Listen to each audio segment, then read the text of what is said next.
The percentage of single women by 2030 will be 52%. This is crazy, this is worrying, and I think we need to talk about this today. So I got this stat from a Forbes article titled "Rise of the She Economy is Good News for These Retailers." The article says, by 2030, 45% of prime working age women between 25 and 44 will be single. Among the total female population over 15, the percentage of single women by 2030 will be 52%. Guys, that's more than half of us being single, because it affects men as well. That's more than half of us being single by 2030. Why are women making these choices? The article goes on to say, with the US population of prime working age women growing, a study finds Nike to Lululemon, TJX to Sephora are poised to be among the biggest beneficiaries. Cha-ching for Lululemon. What's behind the growth? Where are these women coming from? Well, the article says it's not just that women are getting married later, or that the divorce rate among those over 55 is increasing. Never married women actually represent the fastest growing proportion of this single female population, the study finds. Wow. So I have been thinking about this all week, and basically what we have a society that's more fractured, less connection to extended family, less connection to community, less connection to church if that's your thing, less connection to each other, with COVID exacerbating that. And now everyone's choosing to be single. And you know, this is concerning, guys. For those of us who value relationships, it's certainly not the way we want to go. But even for those that particularly don't, for our greater health as a society, as human beings, we are designed for connection.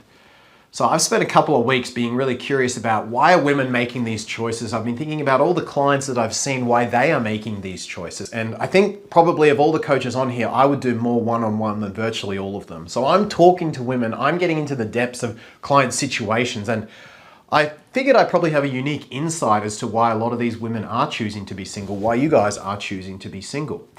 And it's interesting, when I think about why you women came to relationship for all of human history, it was always about physical survival. And then as society made some progression, 5 or so thousand years ago, financial survival, status kind of became a thing. So between physical survival and financial survival, that was the main reasons you guys came to men. And you don't need those as much anymore. It's not that you don't need men. Of course, men hold up society, men structure society, that women would be nothing without men. But, of course, men would be nothing without women too. We need each other. But now we're in a situation where women can look after their finances themselves. You guys have incomes, you guys have education. Women can, to an extent, look after their physical safety themselves. So why are women coming to men now? And I see it every day when I work one-on-one, is women are coming to men now for emotional capacity and for relational connection. And men are ill-equipped for this task. It's happened very quickly. This is a 1 or 2 generations thing. This has changed, and the men are going, wait a minute, I don't know how to deliver this. And the women are saying, well, that's fine. I don't need you for anything else, so I'll choose to be single. And I think a lot of people, a lot of YouTubers like to give heat to women for being superficial. Oh, she just wants a 100K man who's 6 foot tall and who's perfect. And look, I do think that's a thing, especially in dating. That said, my experience has been of the women of you who book in with me and who I talk to, a lot of you are not doing this. Maybe I just don't get the narcissistic, superficial women, and bless my soul, I don't want them, so that's great. But I still see a lot of women who are, frankly, needing to raise their relationship standards, who are needing to break up. And as a coach, I take great pleasure in helping many of these women be single, because they're raising their standards, they're setting boundaries, and unfortunately the guys kind of can't match it a lot of the time. Women are becoming so emotionally adept and so much more likely to seek help and ask for help, and they're expecting the same of men, because that's 50, 60, 70% of why women are coming to men now. But a lot of these men just aren't up to the task, and I think that's one of the big drivers of you guys, women, choosing to be single. But I do think we need to talk about some of the culture around that, because I think some of the culture is pushing this too far, and I think it's put on steroids by social media and dating apps. See, one of the issues I think with the culture around being single is that we've got minorities giving advice. And with all due respect to minorities, minority advice does not apply to the majority of us. For example, if you have a teenage child around the age of 13, 14, or 15, we've all been there once, it's a pretty confusing age. We're all very confused about our bodies and puberty at that age. The last thing you want for a child at that age, remembering most teenagers are confused, let's be real, the last person you want teaching them sex ed or giving them information is someone who is suffering from gender dysphoria or is very confused themselves. Not that there's anything wrong with those people, but you don't want them teaching sex ed to 14-year-olds because they're going to confuse 50 kids for every one kid they help, and they could make things significantly worse for those 50 kids. So we're seeing, and I'm noticing, a similar thing in relationships. I came across this article on Bloomberg. Women who stay single and don't have kids are getting richer. 𝐓𝐢𝐤𝐤 Marrero isn't married and doesn't have kids, and she has a message for women just like her. You can have it all. The 43-year-old feels a deep sense of satisfaction from her job as a sales rep.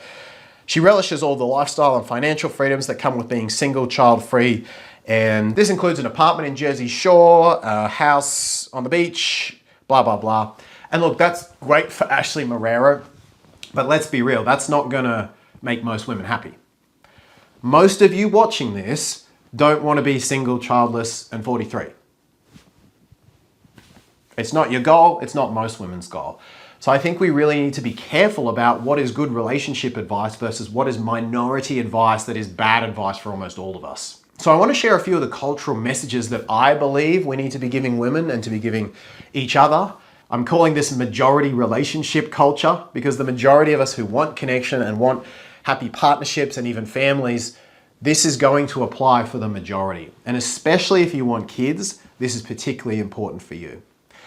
So I really believe we need to be encouraging women with this message that you can't have it all. What makes the majority of women happy and fulfilled, and studies have shown this, is a healthy balance of family, friends, work, and relationship, partnership. That's what's going to make the majority of women happy. So I think it's an important messaging that we need to be putting out there, that having it all isn't the goal, and it's actually not even possible. Most women, most of the time, will be happiest with a healthy balance of all of the above. I think we need to be putting out the messaging there to women to love and appreciate men. And you guys are watching my channel, I'm a man, so I guess a lot of you already have that to at least some extent because you're giving me a chance. But we need to be putting that message out there. Love and appreciate men for all that they are and all that they do. And those are the women that are going to end up in relationship because men at their core will feel appreciated. I think we need to be putting the message out there to women that yes, get an education and yes, establish your income before you turn 25, but also practice relationship skills before you turn 25.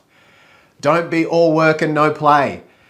Break up, get broken up with, be in relationship, be out of relationship, set boundaries, have conflict, build relationship skills, and most importantly, learn to spot healthy and toxic men and the difference between the two. You're going to need those skills for future partnership because the best men are not in abundance. And if you want to have the best relationships, you're going to need relationship skills to be in them. I think we need to be giving the message to women that once they turn 25, you do need to take some attention off work and focus on relationship and finding a partner, especially if you want a family. Let's be real, for women that want families, that's the prime biological age. That's when the most men are going to be available with the least age gap, which is important for relationship health. That's also when the men who are a bit older than you are starting to feel really established and are looking for partners. You don't want to wait until you're 35 to look for this stuff. You're not going to have the relationship skills, and even if you do, the men that want families are probably going to lean towards someone younger. So I think we need to be pushing that message out there of, ladies, when you turn 25, keep your income, protect your education, but also divert attention away to look for a partner. These are the years that are going to be best for it. And if we know that for most women, most of the time, a good balance of family, friends, relationship, and work is going to make them happiest, then why are we not sending them that message? That, hey, once you've turned 25, those are your years. Really start looking for a partner and start applying everything you've learned before then. And finally, I think we need to be putting the message out there that the best partners, and especially the best fathers, are the men who are passable in every category rather than exceptional in any one. You know, the sparkliest guy who's the best looking or the most wealthy or the most charismatic, he's what's going to draw your attention, but that's really not what you're filtering for. Most of you on this channel are here because you want relationship, and relationship means some emotional skills. Relationship means some relationship competencies. It means some communication skills, and it means the ability to admit that you're wrong sometimes, and even to go to a couple session or whatever that is. Basically, the ability to work on the relationship and to want to do relationship. It's going to be the guys that are passable in every area, decent, 5, 6, 7 out of 10 in every area, that are going to be the best men. And I think in terms of dating, that's what you as women have got to keep in mind. Because what I consistently see is expectations too high in dating and too low in relationship. As I say, I take great pride in breaking up a lot of these shitty relationships, but I think it's almost we need to be a little more open-minded in dating, and perhaps even a little more closed-minded, and teach women to be even better with their boundaries and things once they're in relationship. A lot of women are kind of relying on dating to do the selecting, and the real men, you figure them out when you've got the relationship skills and you test for them once you're in relationship. That's where you really get the gold of who's a great guy versus who's not so good for you. I'll just add one other thing here. I think we really need to be pushing back against the perfectionistic culture of social media. This idea that everything's a 10 in people's relationships, it's a crock. It's not in my relationship. It's not perfect in anyone's relationship. I have a great relationship. Don't get me wrong. We've worked on a lot of stuff. We go to couples calls to keep it going and to make sure things are smooth every month. And it's great. And I love it. I'm very happy in it. I'm very thankful for my partner and for women like her who put effort into relationship. But it doesn't look like the perfection on social media. And I think it's really important that for women, especially when it comes to dating and looking at social media, you really understand the fantasy that is. And you know, it's the same for the guys when they're looking at women on social media. Bro, none of those women look like that in real life. These are what I think is the messaging that needs to go out to women. And I want to talk in another video as well about the messaging that needs to go out to men, because I think that men are woefully ill-prepared for what women you guys are now looking for.